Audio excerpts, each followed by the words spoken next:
off in the city, strung out on lasers and slashback blazers, and ate all your razors while pulling the waiters. So did you ever hear this guy, David Bowie? You know, I know that I came to the party very late, but who worked with him first? Was that you, Mike? Mikey. David, when he came with the Spiders from England, he didn't bring a piano player. He knew Annette Peacock, and I had just played on her album. She's like an avant-garde singer. And she recommended me. And I was hired for 8 weeks, and they couldn't get rid of me. But I'm the luckiest guy.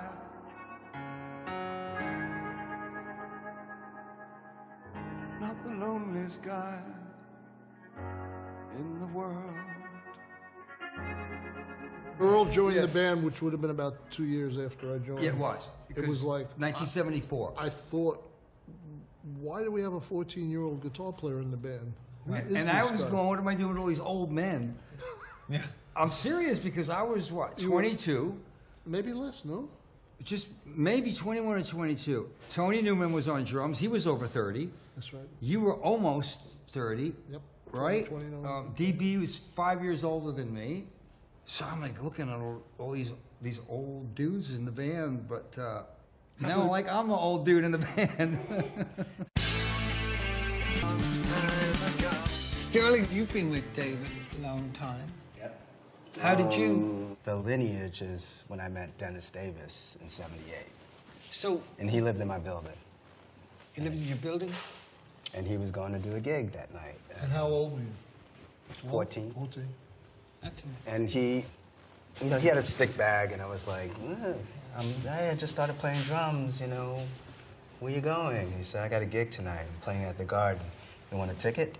And that's it. That was it. He was playing Madison Square Garden. I was going this way, and then he just went. And he never looked back. Really? He never looked back. No, that was it.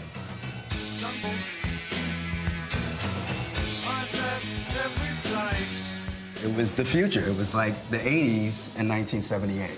The way he dressed, the way the music sounded, the fusion of having this New York band and having like this kind of R&B thing against this European thing. And so by the time the 80s came, I think everybody picked up on that.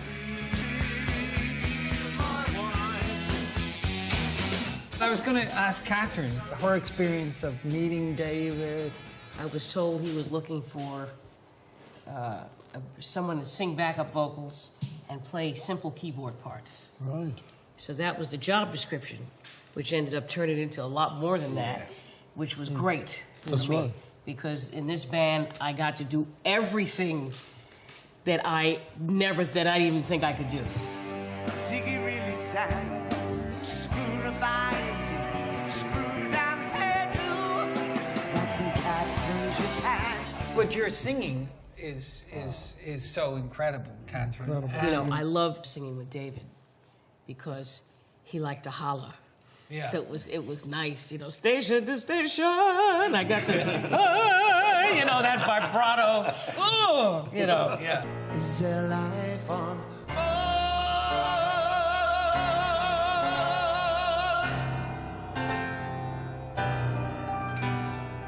Jerry, how did you get involved with David?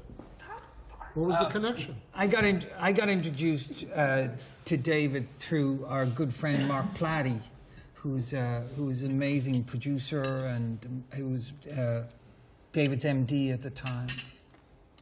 And I think they needed like some out-of-the-box guitar player to cover the more esoteric stuff, and they were looking for somebody, and Mark had recommended me, so he came down and saw the show, and you know, we would kind of, you know, banter with in between songs, and he just joined right in with that and started heckling me from the audience. And that, you know, that just broke the ice, you know. It was just kind of like, you know, he just joined in that and then said, do you want to join the band? So Slicky, if you go in the studio with David, what's that like? The first record that really I could dig into was Station to Station. Okay. But even at that, the recording process with David wasn't a whole lot different than putting something together live, because the song would be thrown out there, or whatever it was, you know, whether it was in the studio, it could be halfway finished or almost finished or finished. He would still want that input of what I was hearing. So we would just like sit, like on the last record when we did Valentine's Day on the next day, it was pretty much the chord changes and some of the lyrics were there. And as soon as he played it, I said, damn, that's Kinks. That's totally Kinks. So he said, go for it. So if you listen to the record, you'll hear my rhythm. It's very Waterloo Sunset, my electric rhythm under there. He would give you the shell, and then, you know, you would fire off ideas at him, or he would fire ideas back at me, and that's how we did it. It wasn't like, okay, this is where I want this part, and these are the notes you got to play.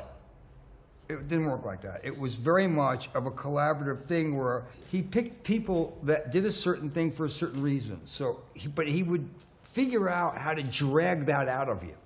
Do you think he would pick you to do certain songs because, I mean, maybe later on, would he pick you to do certain songs because of the way you play? Yeah.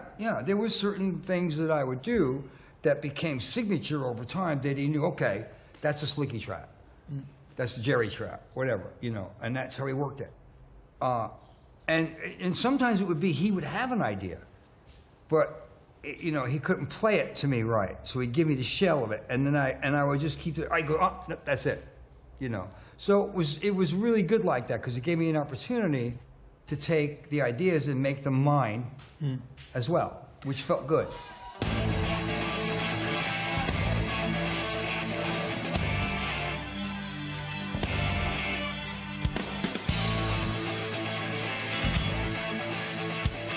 Mikey, what do you take away from recording with David? Well, I'll start with the Diamond Dogs album, because that one was me and him in the studio a lot, because he was playing a lot of the guitar on that. But the one that obviously my contribution was the greatest was Aladdin Sane album, because he had just done a lot of heavy guitar stuff. And of course the whole Ziggy album was Mick playing this amazing guitar. And it switched it over to sort of piano being the lead on that album. But again, his great ability as a producer pulled out those piano parts from me. And one of the things, because I realized the magnitude of an artist he was, and I thought to myself, if he could play the piano as well as I could play, what would he play? So I used that as a model to play that title track album. And then since he liked jazz and he played saxophone, we had a lot of discussions about Charlie Mingus and Stan Kenton. When I did Time, I used an avant-garde kind of stride piano playing from 1920s. And then on Lady Grinning Soul, he wanted this romantic Chopin, Rachmaninoff kind of a Liszt, Franz Liszt thing. So every ability that I had practiced, it was like he pulled out of me. It was like everything I had practiced the prior, like 10, 15 years, 8 hours a day, went into that album. He was like kind of mining your abilities and your styles. If I didn't like him, I'd call him a spiritual vampire. But it was just this ability to psychically get into my head and pull out the best that I had. He just had this gift that's like a third eye ability or something, and it would just... The notes would find me. I didn't even have to find the notes. Whatever I was thinking about or doing, he welcomed. He would figure out a way to take what I did or any musician who ever worked with him and pull the best out of them. That was one of his greatest gifts. So, I mean, I had a million great experiences. The Young American track, that piano part I played, just literally spiraled into the whole tune. Because he could take a little fragment of what I did and all of a sudden it turns into that piece. And then all of a sudden Sanborn is off playing the most amazing alto saxophone on it. So he pulled the best out of Dave, you know. He did it with anyone he worked with. But isn't that the thing that David did maybe with all of us, was he kind of, you know, conscripted you at some point, but then also allowed you to, he wanted you to be yourself. He didn't want you to be some kind of clone or copy, or he wanted to be a living, breathing thing. The genius in all that is that he didn't pick guys that were, let's say, the most proficient, because I don't know what the hell I'm doing. You know, it's all gut. So all he would do is he would pick guys that it felt right, and then he would take what they did. That's right. And enhance it. That's right. And fit it into the puzzle. He was the perfect casting director. Yes, exactly. Right. That's what it was. Yeah. Everybody learned from everybody, so that was the cool thing. And then David never said, do this. No. He'd always say, now, what do you think about this? You know, and if something didn't work, you know, you throw it out, you practice it, and then throw it out, because there's all good songs, you know, so we play something else. I definitely came from a place where people would say, well, what do you think? And you'd go, well, I think this. And they'd go, oh, I like that. Can you do this and that? And you go, oh, this and that. And you kind of, you know, come up with a part or something like that. Or maybe you'd have an idea and you kind of, let me develop it. And then I quickly realized with David, you go in, you'd be like, well, I have an idea. And he'd be like, okay. And you go in and they'd roll the tape and you'd play. And then you'd be like, what do you think? And be like, yeah, great, come in. I'd be like, no, that was the idea. Can I develop it? And they were like, no, you're done. That was it. Yeah. And thank God that he understood and worked like that, because, I mean, I would just come in and slam something down, and if it felt good, we were done.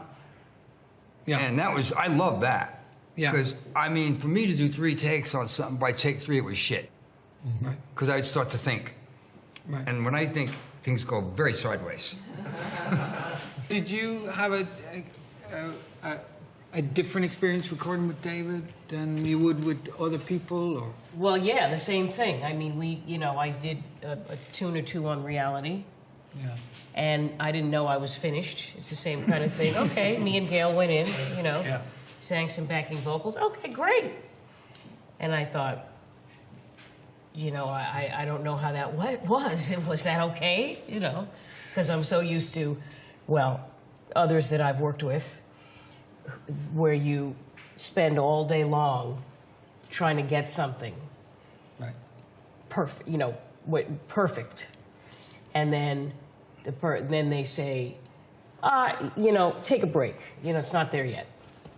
So David was just the opposite. We were, you know, it was very relaxed. He wanted things to be kind of impulsive, or you know, your first thought, best thought kind of thing. I would say 80% of everything I recorded with David was based around comedy. Like, we would watch The Office, the Ricky Gervais's The Office, and just laugh, and then, okay, let's go take a take. Yeah, a lot of it's just comedy for me. That's what I remember the most. It's just all the funny stuff going into recording. Where are we now? I mean, you know, David's passed. And is there anything worth saying about the way we feel, or where we think we are now? Any thoughts on that? Mike, have you any thoughts on that? It's still surreal. Right. Yeah, it's still a bit raw. Yeah. Yeah. Because we were saying, after, you know, and I thought I was alone in this, after the last tour, we didn't think we were done. We just thought we were going to go back out eventually. And we're still, you know what I mean? So kind of feel like in that holding pattern. Waiting for the call. Waiting for the call. Yeah. What do you think, Slicky? There is this weird thing that I'm just going to get an email. Yeah. I know I'm not going to get an email. Yeah. But this is odd, you know, because for the last few years, you know, I'm doing my thing, he's doing his thing. We're all doing our own thing separately, you know. And you don't see them, but you're emailing and stuff, and so right. So there's it's not like I saw him last week or anything, you know what I mean? So that makes it really, really odd. If there was a word or a phrase that you would say you remember David by, wow, Renaissance man.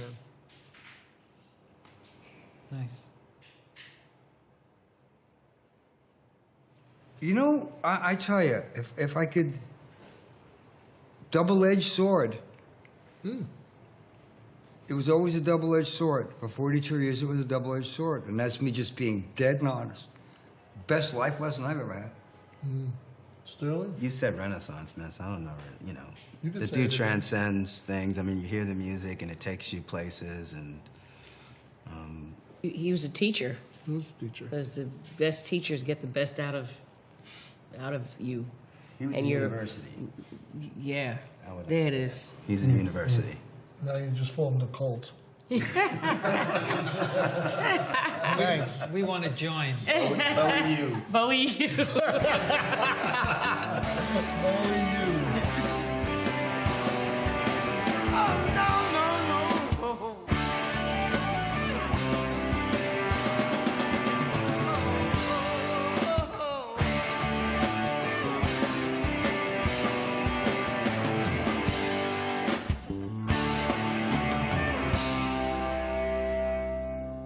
Now Ziggy played guitar.